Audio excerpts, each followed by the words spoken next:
नमस्कार दोस्तों, आत्मबोध में आपका स्वागत है। श्री भागवत गीता का 12वां अध्याय चल रहा है। अर्जुन बोले, अभी आपने जैसा कहा है, कई तो निरंतर आप में लगे रहकर आप सगुण साकार की उपासना करते हैं और कई आपके अक्षर अव्यक्त रूप यानी निर्गुण निराकार की उपासना करते हैं। उन दोनों प्रकार के उपासकों में कौन से उपासक श्रेष्ठ हैं भगवान? भगवान बोले, मेरे में मन को लगाकर नित्य निरंतर मेरे में लगे हुए जो भगत परम श्रद्धा युक्त होकर मेरी उपासना करते हैं, उनको मैं सर्वश्रेष्ठ उपासक मानता हूं। परंतु जो आपके अव्यक्त रूप की उपासना करते हैं, उनको सब जगह संबुद्धि वाले और प्राणी मात्र के हित में रत रहने वाले जो मनुष्य अपनी इंद्रियों का संयम करके सब जगह परिपूर्ण, अचिंत, कूटस्थ, अचल, अनिर्देश्य, ध्रुव, अक्षर और अव्यक्त की उपासना करते हैं, वे भी मुझे ही प्राप्त होते।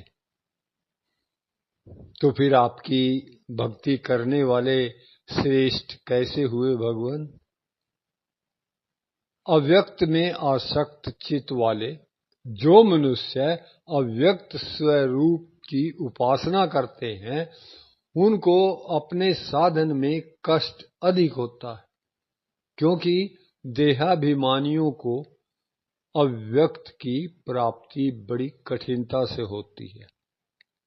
परंतु जो संपूर्ण कर्मों को मेरे में अर्पण करके मेरे परायण हो गए हैं और अनन्य भाव से मेरा ही ध्यान करते हुए मेरी उपासना करते हैं, हे पार्थ, उन मेरे में लगे हुए चित्त वाले भक्तों का मैं स्वयं मृत्यु रूप संसार सागर से बहुत जल्दी उद्धार करने वाला बन जाता हूं। ऐसा भक्त मैं कैसे बन सकता हूं भगवान? तू मेरे में ही मन को लगा और मेरे में ही बुद्धि को लगा। मेरे में ही मन बुद्धि लगाने के बाद तू मेरे में ही निवास करेगा, इसमें संशय नहीं है। अगर इस तरह मन बुद्धि को मेरे में स्थिर करने में तू असमर्थ है, तो हे धनंजय, तू अभ्यास के द्वारा मेरी प्राप्ति की इच्छा कर। अगर तू अभ्यास योग में भी असमर्थ है, तो मेरे लिए कर्म करने के परायण हो जा। मेरे लिए कर्म करने से भी तू सिद्धि को प्राप्त हो जाएगा। अगर तू मेरे लिए कर्म करने में भी असमर्थ है, तो मन बुद्धि को वश में रखते हुए संपूर्ण कर्मों के फल का त्याग कर दे। इस क्रम से तो कर्मों के फल का त्याग करना चौथे नंबर का साधन हुआ ना भगवान? नहीं भैया, योग रहित अभ्यास से शास्त्रीय ज्ञान श्रेष्ठ है।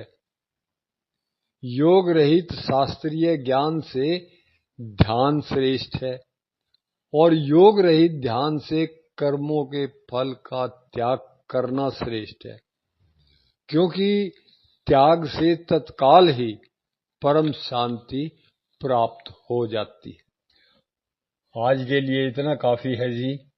अब आपका भी फर्ज बनता है वीडियो को सब्सक्राइब करें, लाइक करें और शेयर करके भगवान कृष्ण के इस उपदेश को जन जन तक पहुंचाएं। बहुत बहुत शुक्रिया जी, बहुत बहुत धन्यवाद।